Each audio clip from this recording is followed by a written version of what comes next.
All right, I've got good news and bad news. The good news, just got a new house. The bad news, the lawn's in rough shape. In today's video, we're gonna be talking about how a homeowner can start up their lawn for the season and turn a lawn that's in mediocre shape and get it set up for the entire season. This is gonna be a several part video. Today's just gonna be what we're gonna be doing in May. Now we're in Canada, and hi, my name is James. I own Yard Dogs Lawn Care. It's a lawn care company I've been doing for 10 years. And I have 17 trucks to go out every single day and make lawns green all over the city. And today I'm gonna be showing you that what you as a homeowner can do to get things going. I'm gonna be showing you the commercial products that we use and what we do for lawn care owners, but also what you do to get things going. So I have a lot of work to do. We better get going. All right, but first things first. Most importantly, I am a dad and I am at home, so I better dress the part.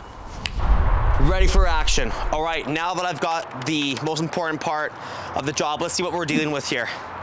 So first and foremost, this is a north-facing backyard, south-facing front. So the lawn doesn't get a ton of sunlight during the day.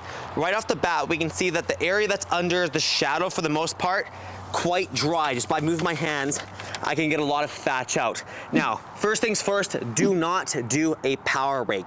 Dethatching, power raking, it's using a machine for it is not something I recommend because yes, it gets off a lot of dead stuff, but it gets off a lot of healthy roots too.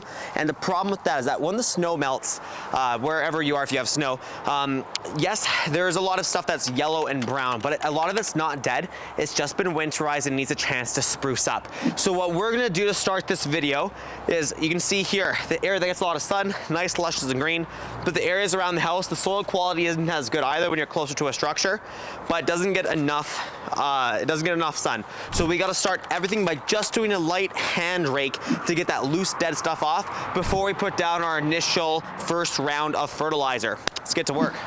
You can use a dethatching rake, but honestly, today I've just got a residential grade leaf rake and a regular metal rake. You don't need anything fancy for this kind of stuff.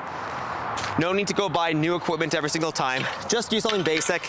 Now the rule of thumb is that I'm not gonna put much elbow grease into it. I'm just gonna let the rake, for the most part, do the work. I'm not super concerned about getting all the leaves. My first cut of the season is gonna get that.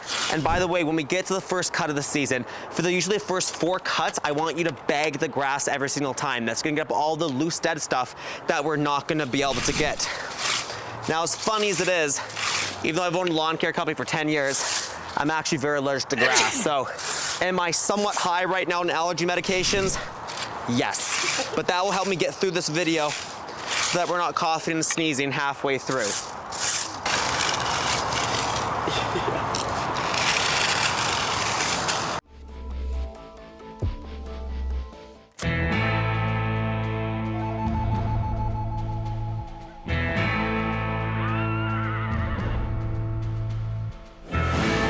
So I have not mowed the lawn yet this season, and you know what? I'm not ready to yet. A lot of the lawn isn't long enough for me to mow it.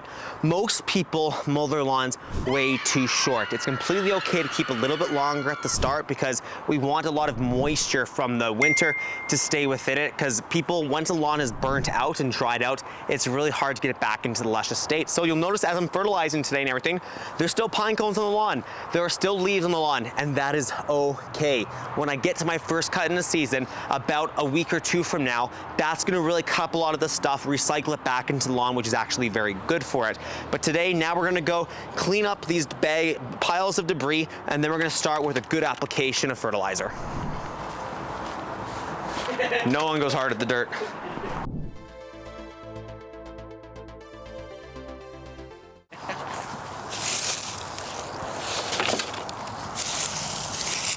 So it wouldn't be wrong to mow the lawn right now before I put down the fertilizer and the weed control. The only reason I'm not going to in this video is, one, I actually don't have a lawnmower yet. Just moved here a week ago, so I don't even own one. But 2, because some of the lawn is long and other areas are short, you know, the short area is just too short to do right now. So I think it makes the most sense, get a good fertilizer in. Then we're also gonna be doing a super juice application, which is gonna break down the clay in the soil as well as neutralize a lot of the soil around the pine trees, which are very acidic. And then we're gonna end everything off by full application of post-emergent weed control. Very easy, no breaking my back, taking it off from the bed of the truck because we got the fertilizer caddy, got these custom made to carry 2 of those Lesco spreaders. Not all fertilizer is made equal. The cheaper the fertilizer, the more often you have to put it down. At our company, we actually only do 3 applications of fertilizer throughout the entire season. Mind you, our whole season is only 5 months long, but use an organic slow release. Today, we're gonna be using a 28-4-8. So it's gonna have a really nice green up with that nitrogen, but then we have the phosphorus and the potassium to really focus on some root development, root strength, and disease prevention. So my backyard is 6,000 square feet, and I typically like to put down 5 pounds of nitrogen per 1,000 square feet. So if that's, we're gonna be doing 6 times 5, 30 pounds of nitrogen today across the entire lawn, mixing with everything. And then we apply everything. Always make sure you check the back of your bag to understand what application rate you should be putting this down at. This one for fertilizer though, we go out on 16. Already have that preset. Let's fill up some fertilizer. Ready for some slow-mo action?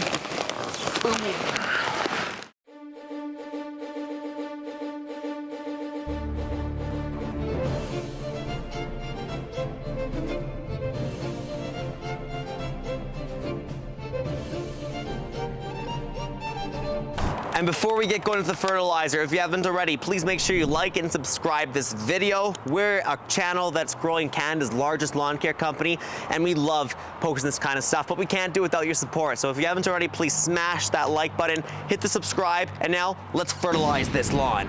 Now, because this is an organic, slow release granular fertilizer, it's not crucial that I get 100% perfect even distribution. If I have some overlap, it's gonna be okay. But if I was using something like a 44-00, so super high nitrogen, that's what the 44 is, man, that would be very easy to burn a lawn. And if you're using a liquid fertilizer, that is also the case. But this one, pretty safe. It's really good stuff. It's gonna last a long time. So without further ado, let's fertilize this lawn.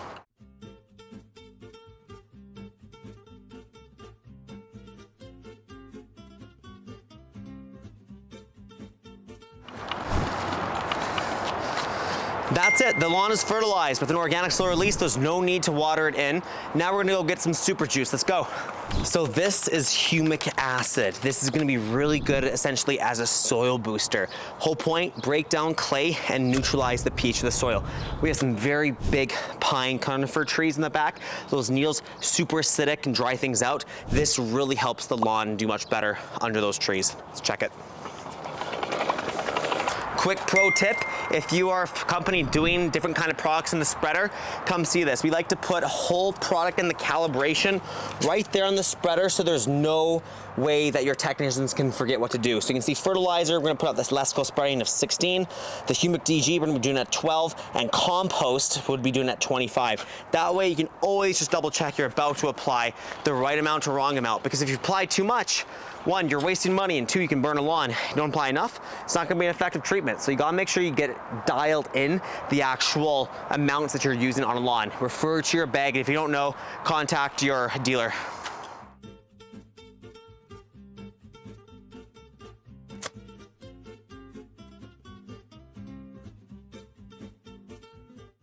What's cool about this super juice, this one guy hired us once, and he had a situation just like this. He was under these trees that have all these pine needles. He could not get grass to grow. And we had just started using this stuff. Like, you know what, man? Like, I don't know if grass is ever gonna grow here, but if you rake up all the needles consistently, we'll do our super juice, we'll do some grass seed and everything, and it might grow. And honestly, it did. I couldn't believe it. He actually had thick lawn under these trees, always because it came down to neutralizing the pH of the soil. So this stuff is actually a game changer.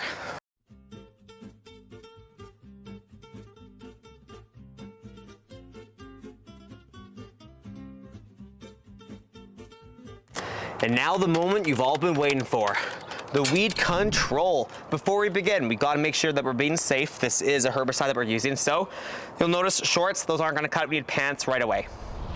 Boom, good to go. Number 1 rule with weed control, do not touch your eyes, do not touch your mouth if you have it on your hands. You want to be wearing gloves the whole time. So we have a 200-gallon poly tank with the Honda engine and a Henne reel, and we still work with gasoline engines because that's what we bought originally. I do have some friends in the industry that work with electric engines now because they're pretty cheap, and the second they go bad, you just toss them and swap them. These though, it comes with all the parts, like you can change these parts interchangeably. I like oil and gas, very consistent, it works very well, and it always works for you, and the power's there. But the 200-gallon tank is good for us. In the future, we actually might switch to a liquid fertilizer, in which case we'd have to go for a larger tank. But this is actually all held by an F-150. This is a 2022 F-150 XLT with, it's a crew cab, 6.5 foot long box, and it's upgraded leaf springs to hold the extra weight of everything all said and done. So without further ado, this is a 3-way herbicide post-emergence. In Canada, we legally can't use pre-emergence, unfortunately, so it's really hard to control grassy type weeds like nutsedge, crackgrass, etc. But this is gonna work fantastic on like clover, dandelion, chickweed, different kinds of weeds in the lawn. And even though we can't see any weeds on the lawn right now, a lot of them are going to be under the soil starting to grow right now. So this good blanket spray is going to cover all of them. Really good way just to start the season, essentially.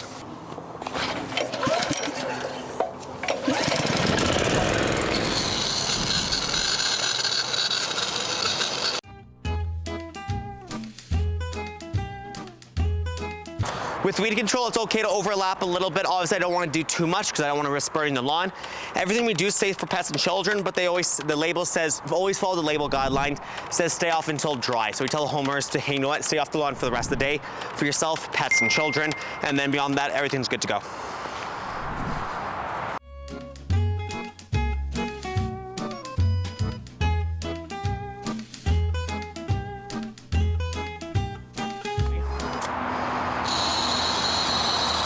Oh yeah.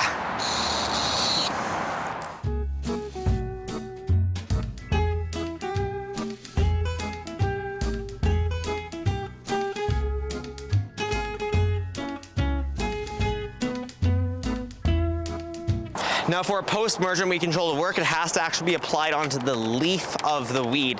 It's absorbed through the leaves, it doesn't go through the roots, so make sure you're not going down to the bottom of the weed and spraying, you're covering the entire leaf. That's actually how the herbicide's gonna get in there and do its trick. The reason why weeds are always usually the worst around the edges, around the house, etc., is because of soil quality. The soil quality is usually always best in the middle of the lawn, and as you get closer to the perimeters of things, there's a lot more clay. A lot more clay is a lot less soil. Less soil, grass has a hard time growing, and then weeds can get in there and start to take over things. So always make sure you're really paying attention to the perimeter of the lawn.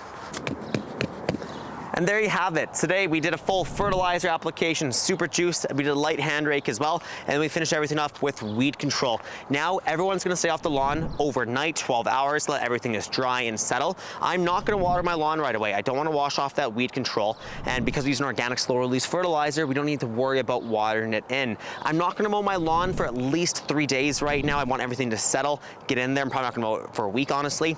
And we're gonna be coming back to this lawn throughout this series of this summer to really do some checkups to see what kind of improvements we've gone to there. Now, in respect to watering, some people think you should be watering every single day. You know, it's actually a lot better to water your lawn only 2 to 3 times a week for about 30 minutes at a time. Those deeper soakings actually create a lot stronger roots. But the combination of all of this is how you make a darn nice lawn.